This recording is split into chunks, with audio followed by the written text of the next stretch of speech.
अच्छा, सरकारी स्कूल में उस दिन गाने वाली लड़की क्या ये सोची थी कभी कि हम इतने बड़े स्टूडियो में आके गाएंगे और भोजपुरी के जो सबसे पसंदीदा गायक हैं खेसारी लाल यादव। कि कर जाना कबो माई बाबू के भराई हो कि खटत खटत जई है जीना की ओराई हो कर जाना कबो माई बाबू के भराई हो।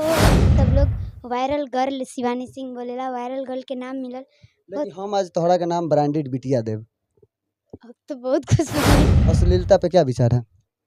अश्लीलता में नाम को पढ़ल बानी नहीं कबो पढ़म। तो काहे गाई अश्लील गाना? कहाँ गईले बानी? पासवान जी ढोड़ी जनी छील दे नैहर में कौनो खात होई नंद। रहबे कुमार नाई हरवाए भैया जहन बेच घरवा दुबारवाए भैया। शनिवार का दिन था, स्कूल में अंतराक्षी चल रही थी और एक लड़की गाना गाती है खड़ा होके, कर्जा न कभो माई बाबू के भराई हो। और वहीं ये शिवानी हमारे साथ हैं जो गाना गाती हैं और आज एक स्टूडियो में पहुंच जाती हैं और ब्रांडेड बिटिया के नाम से पूरे वर्ल्ड वाइड फेमस हो जाती हैं और इनका गाना काफ़ी ज़्यादा पसंद करने जाने लगता है। शिवानी से हम जानना चाहेंगे कि एक सरकारी स्कूल में खड़ा होके गाने वाली लड़की कर्जा न कभो माई बाबू के भराई जो ट्रेंडिंग स्टार के साथ गाने लगती हैं, क्या सफ़र रहा? क्या कहेंगी? सरकारी स्कूल में गाते गाते इतने बड़े स्टूडियो में आ जाती हैं, भोजपुरी के ट्रेंडिंग स्टार के साथ गाने लगती हैं, क्या कहेंगे? अब तो मेहनत के ऊपर बाटे ना, जितना मेहनत कैले बानी जा ओकर फल मिल ताटे। और सब भैया भैया लोग के प्यार और आशीर्वाद के वजह से कुछ भी बानी और ओरा सबके सपोर्ट से कुछ भी बानी। और वो दिन तो गाना मिजाज बनल अच्छा, हम खातिर। चाहेंगे पहले वो गाना गा दीजिए, काहे से कि वो गाना पूरे बिहार वासियों के दिल में बजता है। जो भी उस गाने को सुने हैं वो बार-बार उस गाने को मेंशन करते हैं। कर्जा वाला कि कर जाना कबो माई बाबू के भराई हो कि खटत खटत जई है जीना की ओराई हो कर जाना कबो माई बाबू के भराई हो। अच्छा, सरकारी स्कूल में उस दिन गाने वाली लड़की क्या ये सोची थी कभी कि हम इतने बड़े स्टूडियो में आके गाएंगे और भोजपुरी के जो सबसे पसंदीदा गायक हैं खेसारी लाल यादव उनके साथ प्रमोद प्रेमी के साथ और भोजपुरी के बहुत बड़े बड़े कलाकारों के साथ गाना गाएगी? ना सोचले तो ना रहनी, लेकिन सपना रहे। और तो ऐसे सुनले बानी कि सपना कबो पूरा ना होखेला, लेकिन हमार सपना पूरा होता। अच्छा, इतने अच्छे साफ सुथरा गाना गा के कर्जा न कहो माई बाबू के भराई नाम और पहचान बनाई, लगता है ना किसी गाना से अपने फेमस हुई है? जी, यही गाना से हमरा के शिवानी सिंह से सब लोग वायरल गर्ल शिवानी सिंह बोलेला, वायरल गर्ल के नाम मिलल। लेकिन हम आज तोहरा का नाम ब्रांडेड बिटिया देव। अब तो बहुत खुश बनी। ऐसे कि तोहर ब्रांडेड लइका गाना काफ़ी ज़्यादा पसंद कइल जाता, लेकिन हम तोहरा के आज से ब्रांडेड बिटिया ही कहब। Thank you. अच्छा, ये बताइए, इतना साफ सुथरा गाना जब मार्केट में बजा, लोग पसंद किए, बिना किसी म्यूजिक के, बिना किसी वोकल रूम के, नॉर्मल आप गा रही थी, एक नॉर्मल फ़ोन से शूट हुआ, सब लोग पसंद किए। अश्लीलता पे क्या विचार है? अश्लीलता में नाम को पढ़ल बानी नहीं कबो पढ़म। तो काहे गाई अश्लील गाना? कहाँ गईले बानी? पासवान जी ढोड़ी जनी छील दे नैहर में कौनो खात होई नंदो। हाँ, ये गाना अश्लील नहीं है? अश्लील गाना में कहाँ दिखत बाटे? पासवान जी ढोड़ी जनी छील दे। अब ये पासवान जी वाला मेरा नहीं होगा। आप ही के चैनल पे है। ना ना ऐसन कोनो गाना नहीं गवाइल, उ दूसरे गाना रउआ सुनले बानी, दूसरे कलाकार के। दूसरे का नाम लिखा हुआ है शिवानी सिंह। तो नाम लिख देने से थोड़ी गाना हो जाता, कितने गाने में लोगों ने दूसरे का नाम लिख दिया है। कहीं ना कहीं शिवानी को बदनाम किया जा रहा है। हाँ, तब उससे बदनामी नहीं होगी। देखिए, इतना अच्छा साफ सुथरा गाना गाने वाली लड़की, देखिए जहाँ सभी लोग भोजपुरी में कहते हैं कि बिना अश्लील गाए फेमस नहीं हो सकते, शिवानी इतना साफ सुथरा गाना गा के नाम और पहचान बनाई है, तो कहीं ना कहीं अश्लील गानों में अगर शिवानी का नाम मेंशन किया जा रहा है तो बदनाम किया जा रहा है।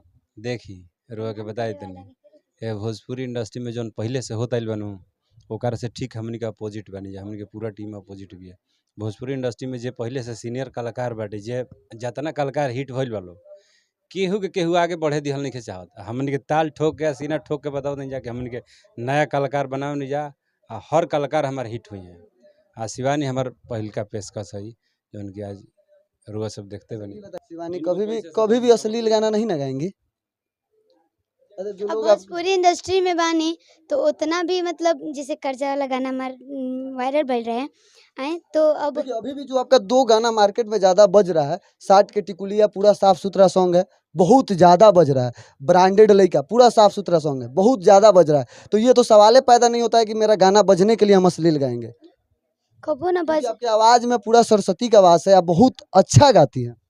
ना हिट होके खातिर तो कबो अश्लील अब गाइबे क्या ना। हिट होएँगे? पूरा यूपी बिहार आपको जान गया, ग्लोबली आपका गाना बज गया, अब क्या चाहिए? तो फिर अश्लील गाने का कोई सवाल ही नहीं बनता। ना कबो ना गाइम और कबो नहीं गईले और केहू नाम देता तो ओकर बात अलग बाटे और भोजपुरी इंडस्ट्री में बानी तो उतना हल्का फुल्का तो गवाइबे करी। हाँ, मतलब थोड़ा बहुत जैसे कि जो अश्लील नहीं है, लेकिन वैसा शब्द जिसे हम लोग अश्लील मानते हैं। ना ना तो जैसे देखिए भोजपुरी भोजपुरी का देखिए हम बता रहे हैं आपको, भोजपुरी का हम लोग का ठेठ भाषा होता है भतार, जिसे हम लोग अश्लील नहीं मानते हैं, लेकिन ये हमारा भोजपुरी शब्द होता है, तो इसको हम अश्लील नहीं बोल रहे हैं। हमनी के जैसे कि एक गाने में मेंशन किया गया है कि पासवान जी ढोड़ी जनी छील दे, इसे हम अश्लील मानेंगे और उसमें आपका नाम यूज़ किया गया, तो हम इस चीज़ को बोले हैं, ना कि हमने भतार जैसे शब्द को लहंगा जैसे शब्द को, चोली जैसे शब्द को अश्लील हम नहीं बोले हैं। ये तो हमारा भोजपुरी का ठेठ भाषा है। तब नाम जे लिखता अब लिखे दी हमनी के का से फर्क पड़ता अब हमनी के ना पता बा कि हमनी के कबो अश्लील लिखी जगह नहीं आगे जाके गाइम जा। एक अपने पसंदीदा कोई गाना हम चाहेंगे सुना दीजिए। पसंदीदा तो सब गाने हमरा अच्छा लगेला और केकर गाना सुने कोई भी गाना जो आपको काफ़ी ज़्यादा बचपन से ही पसंद आता हो या आज भी आपको सबसे ज़्यादा पसंद आता हो। ये मैटर नहीं करता है कि आपका गाया हुआ गाना हो, आपके सामने वाले किसी विपक्षी का गाया हुआ हो, वर्ल्ड वाइड जो सब आपको पसंद हो, किसी का भी गाना हो।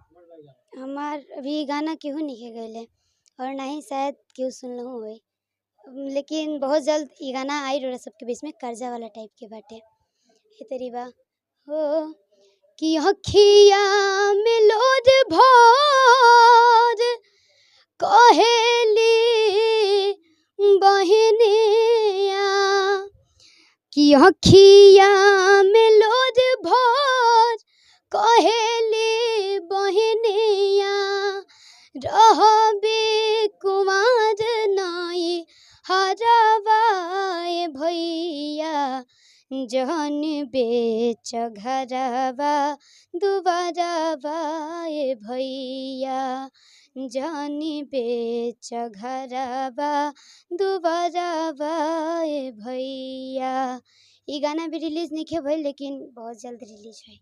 अंत में जाते-जाते इतना ज़्यादा प्यार और इतना ही कम उम्र में सपोर्ट करने वाले लोगों के लिए क्या कहेंगे? ऐसे ही सपोर्ट करी जा अपन बेटी के ऊपर और ढेर सारा प्यार और आशीर्वाद दी जा और कुछ नया नया गाना पेश करे के नया नया अंदाज में पूरा फुल कोशिश रही नया नया कंपोज के साथ।